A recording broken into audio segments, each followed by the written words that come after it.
Bonjour les vierges, je suis ravie de vous retrouver aujourd'hui sur ma chaîne. J'espère que vous allez bien. Bienvenue à tous. Je vous retrouve aujourd'hui pour votre guidance sentimentale. Donc c'est une guidance qui va parler de vous et de votre autre. Donc votre autre, c'est qui? Ça peut être votre mari, votre femme, votre amoureux, votre amoureuse. Ça peut être aussi la personne à laquelle vous pensez, la personne que vous aimez, la personne que vous avez dans le cœur. Ça peut être la personne que vous venez de rencontrer. Ça peut être aussi des liens d'âme. Voilà. Donc, prenez ce qui vous parle, comme d'habitude. Je vais rester assez générale, puisque tous les signes astrologiques ne vivent pas la même chose au même moment. Surtout dans une relation amoureuse, il peut y avoir un tas de différences. Donc voilà, l'important c'est de prendre les clés qui vous sont données pour vous aider à avancer, à évoluer. N'hésitez pas à aller voir le signe de la personne que vous aimez et puis votre signe ascendant, votre signe lunaire, ça vous donnera un complément d'information et avec tout ça, vous aurez une guidance beaucoup plus complète. Voilà, c'est parti, on détaille tout ça ensemble. Donc ici, vous avez les bases de la relation aujourd'hui. Ici, vous avez vos attentes face à votre partenaire. Ici, vous avez les attentes de votre partenaire face à vous. Ici, vous avez vos points communs, ce qui va vous aider, ce qui peut vous rassembler. Ici, vous avez vos différences, ce qui au contraire peut bloquer un petit peu. Et puis, le conseil du tarot qui vous est donné pour évoluer, avancer au mieux par rapport à tout ce qu'on va se dire. D'accord, d'accord. On a deux arcanes majeures. Ok.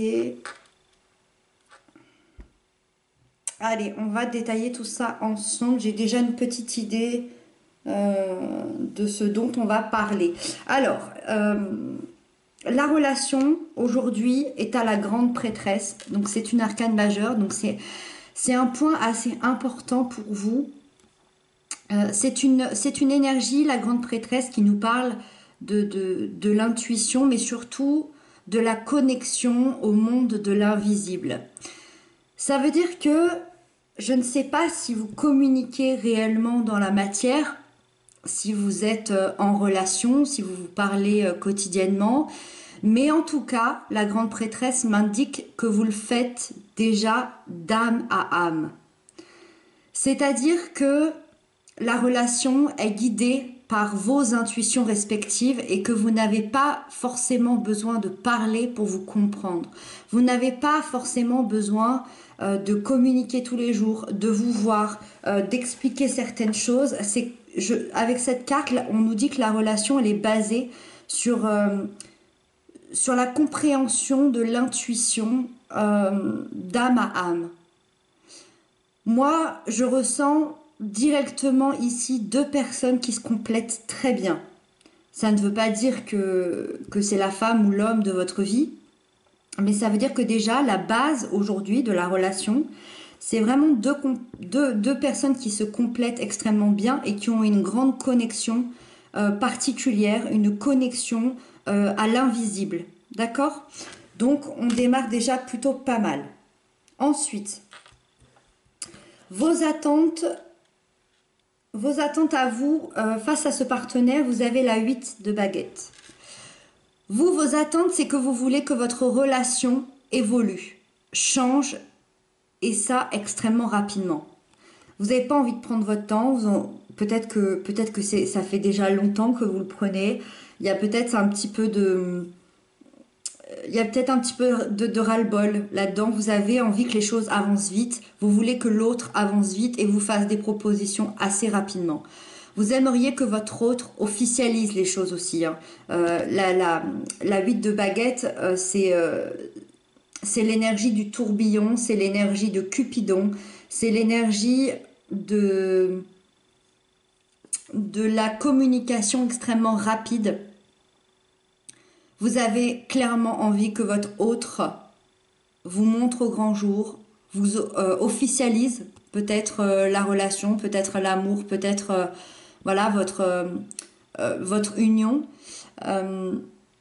Ou bien, s'il y a déjà une officialisation, vous avez envie que votre autre lance peut-être des démarches pour habiter avec vous, pour peut-être faire un enfant, pour aller plus haut, aller plus loin, évoluer.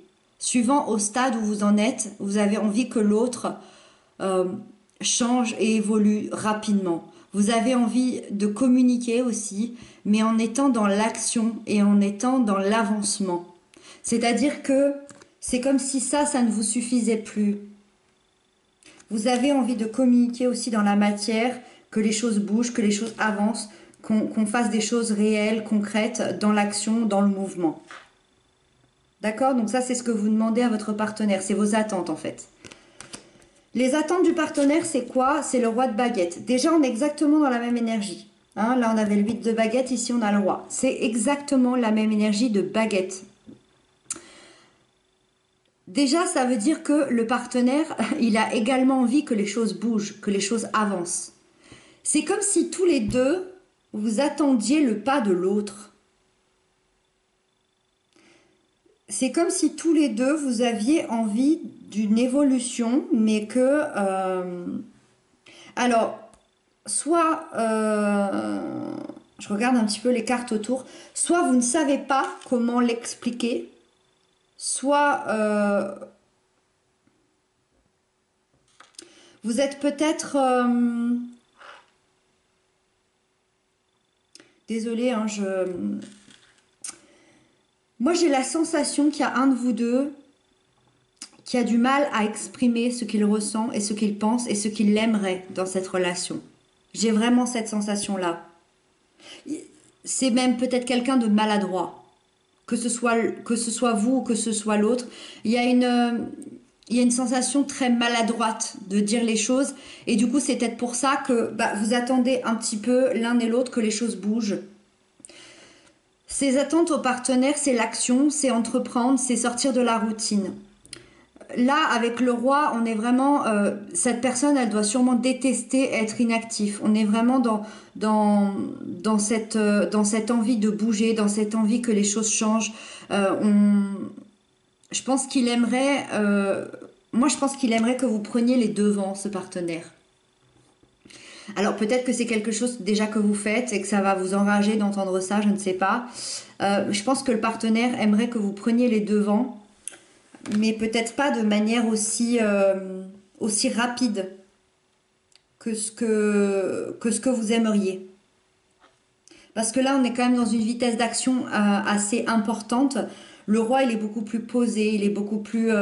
c'est un roi, il va être beaucoup plus calme, même si c'est un roi de baguette qui est dans l'action, ça va être quelqu'un... On le voit quand même posé sur sa chaise, ici, au coin du feu. Donc voilà... Il y a peut-être besoin d'une action, mais tranquille, tranquille. On va aller voir la suite si ça nous parle. Vos points communs à tous les deux, 10 de Pentacle, magnifique. Vous avez de grands points communs et possiblement une belle réussite dans cette relation. Vos points communs, c'est sûrement votre foyer.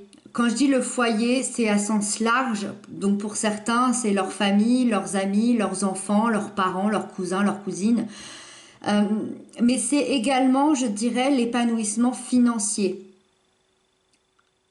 Il n'y a pas de mal à vouloir un épanouissement financier. C'est quelque chose qui apparemment vous rejoint tous les deux. C'est un point commun que vous avez dans un sens plus large. En dehors de l'épanouissement financier, on peut surtout parler que vous voulez tous les deux vous sentir en sécurité et stable dans votre vie. D'accord? C'est quelque chose dont vous aspirez tous les deux, la sécurité et la stabilité. Dans le cadre purement sentimental, ici, ça nous confirme vraiment, vraiment l'envie, même le besoin de concrétiser votre union. Et il y a beaucoup d'amour entre vous. Voilà, cette carte vient comme une confirmation de l'amour qu'il y a entre vous. Ici, on va parler des différences parce que c'est important pour nous aider à évoluer toujours. Vous avez l'arbre monde qui représente le monde tout simplement dans le tarot. Alors cet arbre, qu'est-ce qu'il vient nous dire? Il vient nous dire que quand il est dans les différences, ça signifie qu'un cycle n'est pas terminé. Ça, c'est quelque chose qui vous appartient à tous les deux. Ça veut dire que vous n'avez pas encore fait tout le tour des apprentissages à avoir, Encore une fois, je ne sais pas si vous êtes séparés, si vous êtes ensemble, si vous venez de vous rencontrer, si vous êtes en non-communication. Tout ça, c'est à vous de le remettre dans votre histoire. Moi, je ressens ici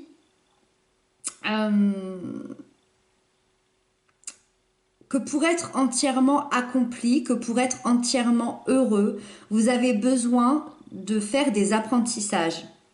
Et ces apprentissages-là, on vous dit qu'ils ne sont pas encore terminés. C'est quoi des apprentissages? C'est peut-être vivre, vivre l'un sans l'autre au départ, c'est peut-être vivre à des milliers de kilomètres, c'est peut-être avoir des différences, c'est peut-être avoir des conflits, c'est peut-être avoir des blocages, des difficultés que vous devez dépasser pour pouvoir un jour vous réunir. Cette carte, c'est la plus positive du tarot. Ça veut dire que même dans les différences, même dans son côté négatif, elle ne perd pas de sa valeur. C'est une des seules, je pense d'ailleurs, qui ne perd pas de sa valeur. C'est-à-dire que même dans vos différences, on vous dit que oui, il peut y avoir des retards, oui, il peut y avoir des blocages, oui, il peut y avoir des différences, des choses difficiles à affronter, mais que c'est seulement retardé en fait. Voilà. C'est que le point d'arrivée, il va y être. Par contre, quand, on ne sait pas parce que vous avez besoin de terminer un cycle. Vous avez besoin de terminer ce cycle. Comme je parle à plusieurs personnes qui concernent plusieurs relations, évidemment, je ne peux pas savoir où vous en êtes personnellement dans ce cycle, mais voilà. Je ressens forcément des obstacles importants, moi, quand je vois cette carte, mais malgré cette envie de changement, il y a des retards sur vos objectifs, effectivement, puisque des leçons de vie sont à terminer. C'est ça, des leçons de vie sont à terminer. C'est des retards. C'est des retards. Alors oui, c'est embêtant, oui, c'est dur à vivre, mais c'est seulement des retards. Il n'y a pas de fin catastrophique ici. Je pense que je vais avoir une dernière info assez importante ici avec le conseil qui vous est donné parce qu'on a la 5 de baguette.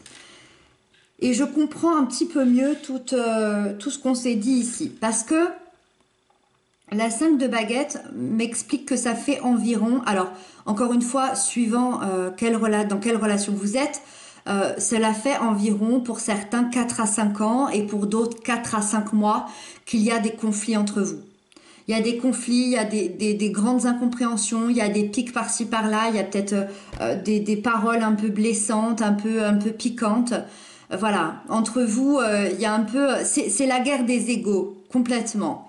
Il y a pu avoir de la colère, de la frustration, des batailles d'ego. Et on vous dit que c'est le moment de véritablement prendre conscience de la situation dans le sens où on vous dit que ces conflits sont complètement stériles. Ils ne servent... Là, ils servent à rien, ces conflits-là. Ils sont stériles. Autant il y a des conflits qui nous aident à avancer, qui nous aident à continuer. D'ailleurs, c'est peut-être ça qui vous bloque dans votre avancement ici. Pourtant, mais vous avez deux magnifiques cartes. Vos points communs et la base de la relation, c'est magnifique. Et tous les deux, vous voulez du changement. Tous les deux, vous voulez que l'autre vienne créer ce changement-là. Et pourtant, on se retrouve dans des conflits depuis des mois, depuis des années, avec de la colère, des batailles d'ego. Et on vous conseille tout simplement, alors je dis tout simplement, c'est peut-être pas aussi simple bien évidemment, mais on vous conseille de rendre les armes. De poser ces armes et de dire ok, c'est bête parce qu'on s'aime tellement et ben on va arrêter de se disputer, on va arrêter de se prendre la tête. Il y a peut-être des choses beaucoup plus importantes que ce dont on parle. Je vais calmer mon ego. Si mon ego parle, c'est que j'ai peut-être des blessures à régler. Il faut peut-être que je regarde ces blessures-là. Voilà, faut peut-être que j'arrête d'attaquer mon autre. Si je me sens attaquée par mon autre, c'est peut-être en miroir ce que j'ai à guérir chez moi. Rendre les armes. C'est le conseil qui vous est donné. Vous voulez tous les deux ces changements. Il est temps de réparer cette relation et une relation en plus qui est pleine d'amour. Voilà les vierges, j'espère que cette guidance vous aura parlé. Je l'ai beaucoup aimé, particulièrement. Pourtant, je ne connais pas de signe vierge. Mais j'ai vraiment beaucoup aimé le message. J'espère que vous l'aurez entendu, j'espère que vous l'aurez capté. Merci infiniment de m'avoir écouté, de m'avoir regardé. Merci infiniment pour vos messages, pour vos abonnements. Je vous retrouve très bientôt. Je vous embrasse bien fort et surtout prenez bien soin de vous.